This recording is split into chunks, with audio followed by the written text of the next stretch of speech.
Bueno, voy a empezar rápidamente repitiendo lo que vimos hasta ahora, que bueno, este es un tema actual que nos atañe a todos, que va a generar seguramente debate, que voy a tratar de ser lo más objetiva posible.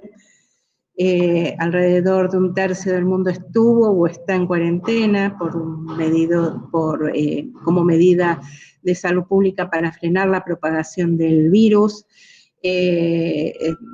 Los políticos obviamente deben articular estrategias para salir de este bloqueo en forma ordenada, estratégica, con un programa pensado para evitar todos los conflictos que esto generó.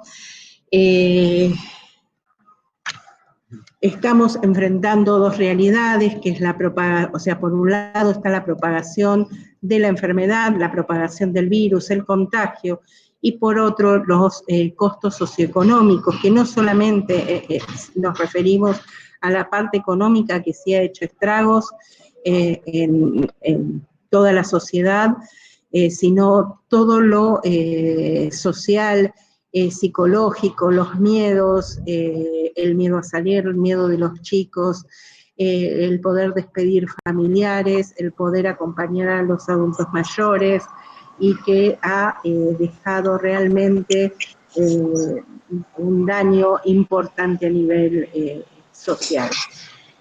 Obviamente para todo esto lo que debemos hacer, o lo que deben hacer los que formulan políticas, es tratar de tener la mejor y más fidedignos datos para poder implementar una acción y salir de esta crisis lo más ordenadamente posible.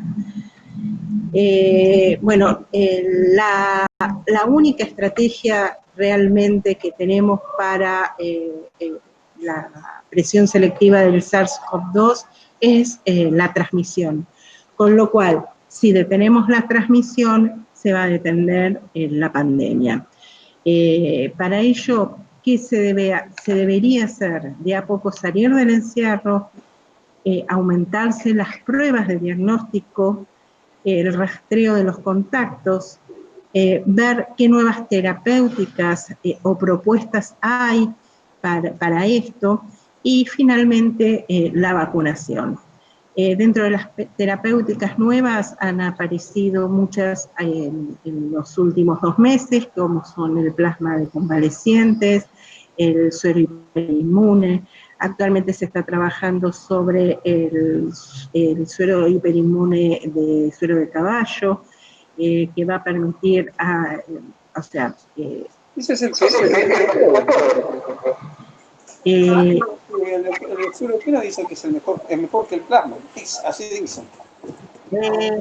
Por favor, mutense, porque si no, después al final hacemos las preguntas.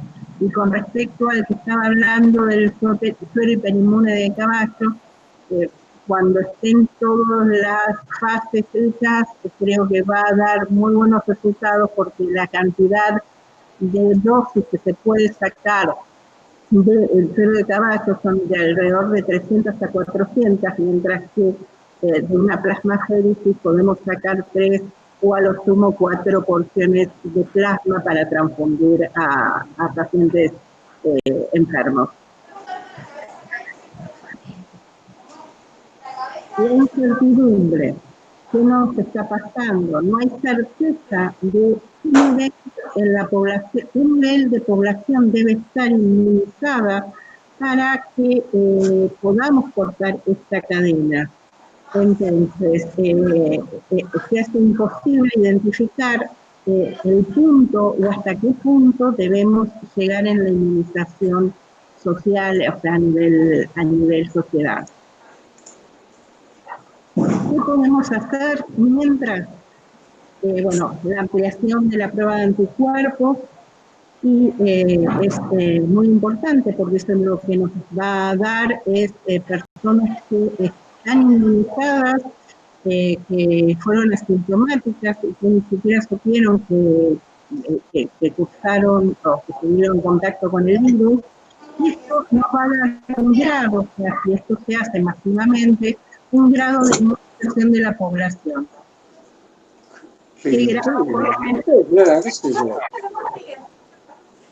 Interrogantes. Perdón, podrían mutearse porque sigo escuchando los ruidos. Gracias. ¿Qué tan sólida es la suposición de que los anticuerpos contra la proteína son realmente funcionales? Bueno, en base a esto, los anticuerpos que realmente se deberían dosar son los anticuerpos neutralizantes. Esta técnica de anticuerpos neutralizantes es muy engorrosa, necesita los laboratorios de bioseguridad 3, se trabaja con placas del virus y tarda mucho tiempo y es engorroso hacerlo. Se trata de buscar alternativas para medir y que se puedan relacionar con esos anticuerpos neutralizantes. Actualmente en los plasmas de convalescentes, en el plan nacional, se están derivando muestras a los institutos Meisstegui y Malbrán, que son los que nos van a dar una correlación de estos datos.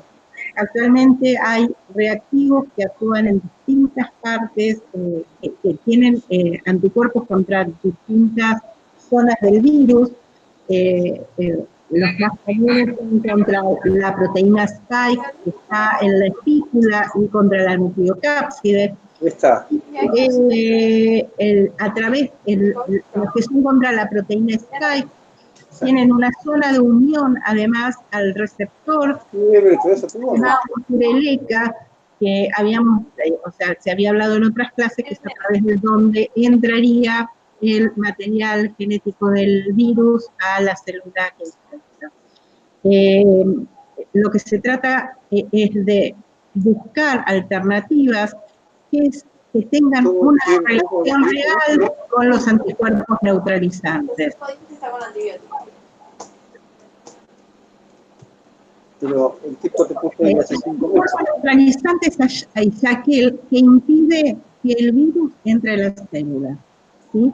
Entonces, todo lo que viene diciendo, les expliqué en la diapo anterior, era, o sea, sobre el virus de la, o sea, el receptor, el lugar de unión al receptor de la célula infectada con el virus a través de ECA, de la enzima convertidora a la enzima 2, es a través de donde entra el virus. Nos da una idea, o sea, si podemos frenar esa unión, si ahí podemos evitar el contacto o que reconozca ese lugar de entrada, entonces frenamos o que neutralizamos la entrada del virus.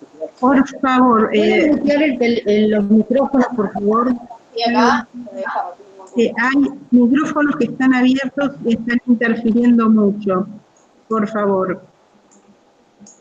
Entonces, a través de, como les expliqué, está frenando la entrada del virus, frenamos, o sea, esos son los anticuerpos que realmente son un protector, un neutralizador del virus. Le digo que... Sí, que no sé por tu.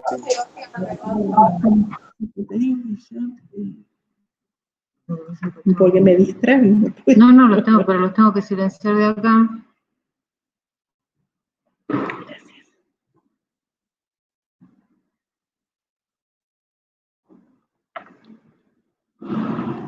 Ahí está.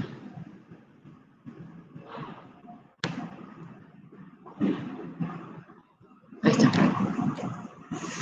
Gracias. Bueno, en estudios recientes, o sea, este Power está basado en un artículo, nos dicen que el 90% tienen anticuerpos neutralizantes de virus y alrededor de un 50% tenían respuestas fuertes de los linfocitos.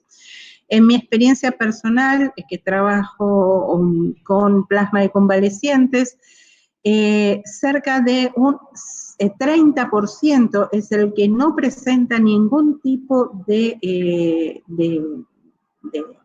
IgG, luego de haber cursado la enfermedad, y del resto, del 70% restante, un 20%, si bien tienen anticuerpos, no son valores altos. Sí tienen, evidentemente, todos hacen una respuesta innata, que es a través justamente de los linfocitos, para defenderse de la entrada de este virus y sobre todo en asintomáticos, el valor de las inmunoglobulinas es menor. Igualmente eso está todo en estudio, realmente todavía no podemos sacar demasiadas conclusiones, es más las incógnitas que tenemos que la certeza en muchos temas.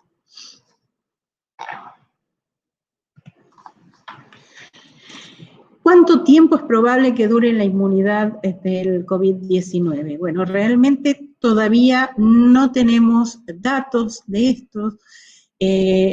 Lo deseable sería que esta inmunidad no fuera menor a 1 año y que la inmunidad específica de linfocitos T no sea menor a 4 años, como el síndrome respiratorio de Medio Oriente, o sea, o por lo menos no diste mucho de esos valores.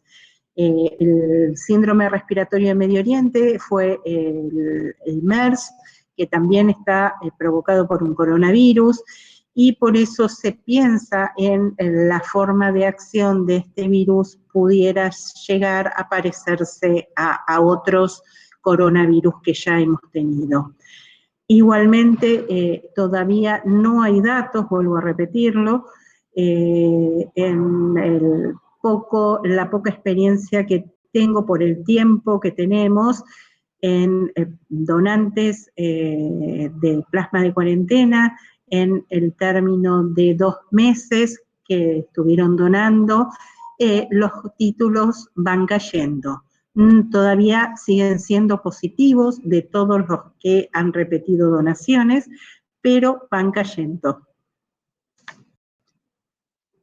Por lo tanto, es la incertidumbre sobre la frecuencia de reinfección con SARS todavía es una incógnita. De hecho, ya se han reportado casos de reinfecciones en distintos lugares del mundo. Además de reinfecciones, hay varias mutaciones que están haciendo que los virus nos pudiéramos volver a infectar con un virus mutado. Se hablaba de cuatro cepas que estaban conviviendo en distintas zonas del mundo, con lo cual también aumenta la probabilidad de una frecuencia de reinfección. Bueno, se habló que hay gente que da positiva a PCR por mucho tiempo y que podrían haber albergado virus persistentes. En realidad, lo que se sabe es que por estudios realizados y por papers que están ya publicados, es que el virus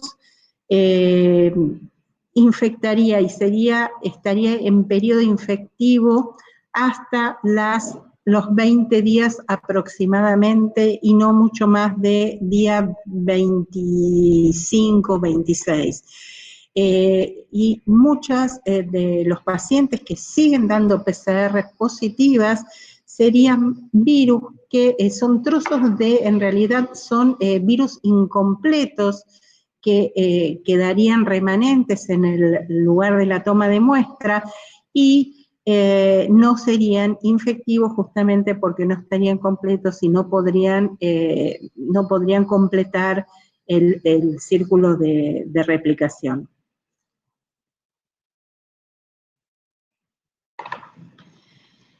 Bueno, es importante que tengamos 0 prevalencias, de documentar, de los que estamos con posibilidad de hacerlos, de informar, porque los datos de 0 prevalencia son la base sobre la cual debemos trabajar para poder justamente implementar diferentes políticas para poder pasar y poder estar, digamos, al tanto y tomando las determinaciones correctas en base a este virus. Bueno, ¿cómo se puede determinar cuánta inmunidad de rebaño es suficiente para mitigar los brotes sustanciales posteriores de COVID-19? Primero vamos a ver qué es la inmunidad bien de rebaño. La inmunidad de rebaño es, por cada infectado que se contagia, a su vez contagia, se había dicho, alrededor de 10 personas. Y esto es calculado como un número de reproducción básico que se llama Rho, y es cuánto exponencialmente se va duplicando este contagio del virus. Si en algún momento la población está inmunizada, ese contagio de la persona 0 que empieza a contagiar, y contagia a o sea, está con una persona que ya está inmunizada, se va a cortar ahí la propagación. Y cuantos más inmunizados haya, evidentemente la propagación del virus va a frenarse en esas personas que ya están con inmunidad, y esa persona ya no va a seguir exponencialmente el contagio. Entonces, ahí es donde empezamos a tener una cantidad de personas inmunizadas, de modo tal que la reproducción exponencial, la infección exponencial, el contagio exponencial en realidad se va a cortar. Y eso es lo que se trata y de lo que hablamos cuando se calcula la inmunidad de rebaño. Y se ha calculado que alrededor del 60% de la población necesitaría estar inmunizada para que se cortara o se frenara este contagio exponencial. Esto podría ser ya sea por contagio y haber padecido la enfermedad, o por una inmunidad protectora, que puede ser la vacunación. O sea, que ya sea por inmunidad protectora, o sea, contraída por infección natural o por vacunación, esto nos daría un valor aproximado a partir del cual la propagación del virus no la podríamos dominar y tendríamos la inmunidad de rebaño. La mayoría de los datos serológicos provienen de personas hospitalizadas con infección grave, y se vio que en las infecciones graves sí se ha visto que el número de la gente que desarrolla anticuerpos IgG es mayor. La pregunta clave se refiere a individuos que no fueron hospitalizados, que fueron asintomáticos o cursaron la enfermedad en forma leve y no presentaron síntomas. ¿Qué pasa con ellos?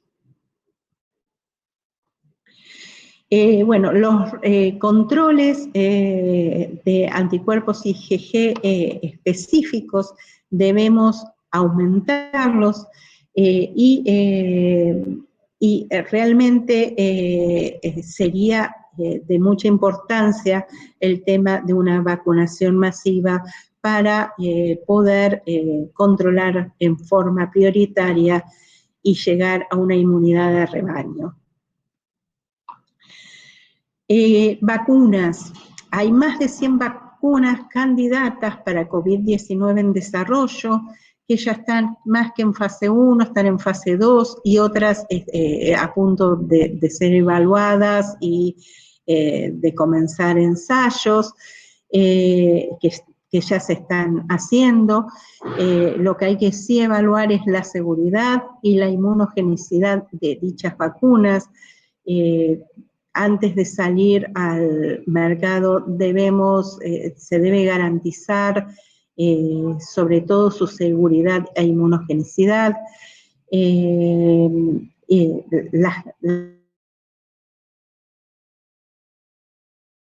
la habilidad en lo posible de los anticuerpos, pero esto va a llevar todavía mucho tiempo de futuras controles para hacer, y hasta que salga realmente la vacuna.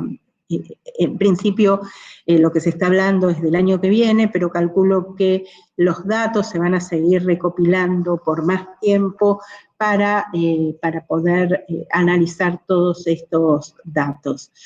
La seguridad de la vacuna se deberá también ver las interleukinas 6, el factor de necrosis tumoral, y todos estos datos tendientes a garantizarnos sobre todo su seguridad y eficacia.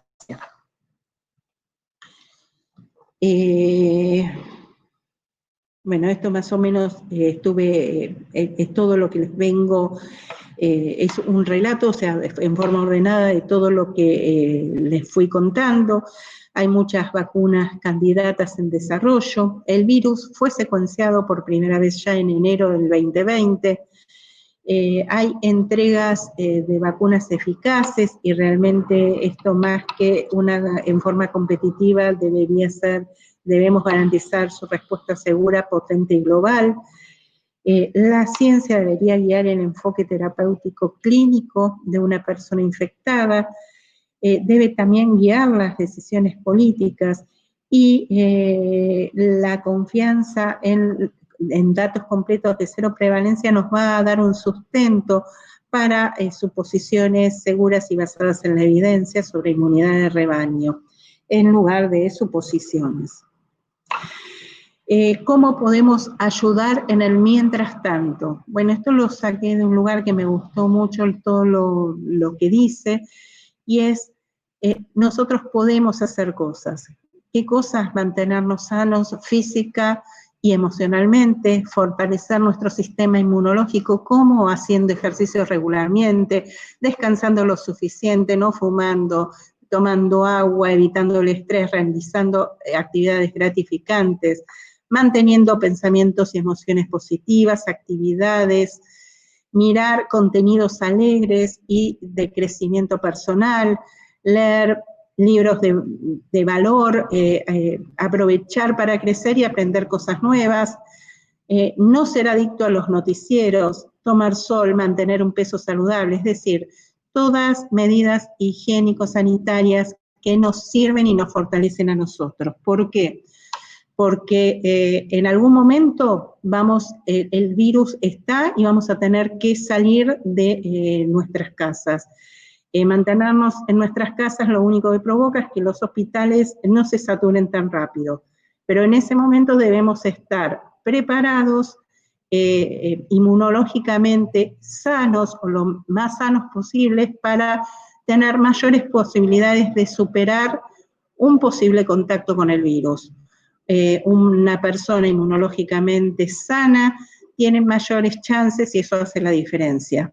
Entonces, es para que todas estas cosas que le estuve diciendo es para que tomes responsabilidad de tu vida, te cuides hoy, mañana y siempre.